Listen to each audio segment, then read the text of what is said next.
Once again, WandaVision is crazy this week. Let's talk about episode 6.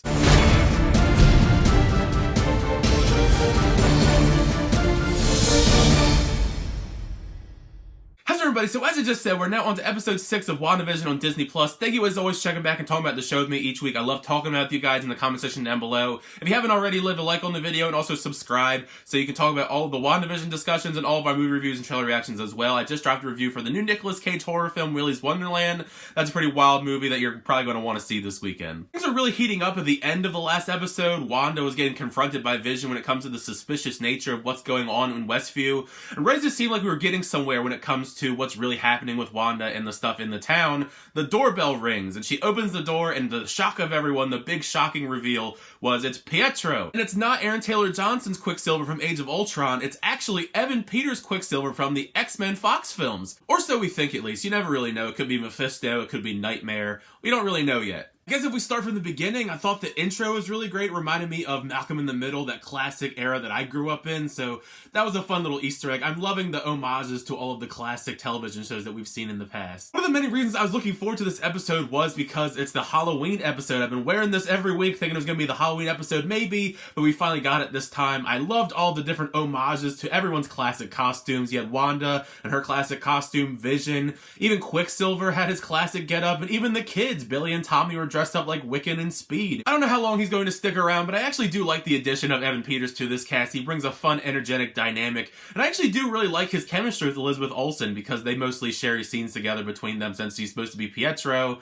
but there is some suspicions around that because Wanda does try to question him many times about why does he look different, why does he have no accent, all these different things. It's a little suspicious, but we don't get any definitive answers, of course. It kept setting him up for jump scares though, which I wasn't a big fan of. I know it's supposed to be horror, it's Halloween, but that second jump scare where she looks up after their conversation and it's Quicksilver with bullet holes in his chest and he looks completely dead, that one actually did get me, I will admit. I like that a decent chunk of this episode is dedicated to Vision because he is separated from Wanda, because he goes off on his own. He kind of lies to Wanda about what he's doing just to investigate everything that's going on because his suspicions keep getting worse and worse each episode, and it finally comes to a head in this one. It is suspicious that all these kids all of a sudden pop up for Halloween because we did see them talk about it in the last episode, how Vision noticed that there's no other kids in this town besides Billy and Tommy. Now there's a bunch of kids, and even Pietro brings up to Wanda, where were all these women and children this whole time?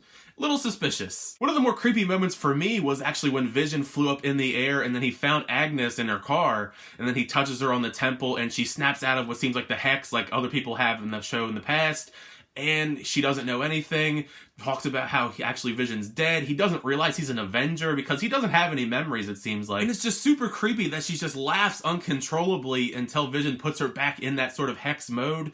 Really creepy stuff there. Catherine Hahn is really killing it in this show. And that leads me to talking about everything outside of Westview when it comes to sword agents. We do see that Hayward is trying to still take out Wanda, take her out in some shape or form, and then this Nightmare is over. That line kind of tipped me off. Maybe he's Nightmare in disguise.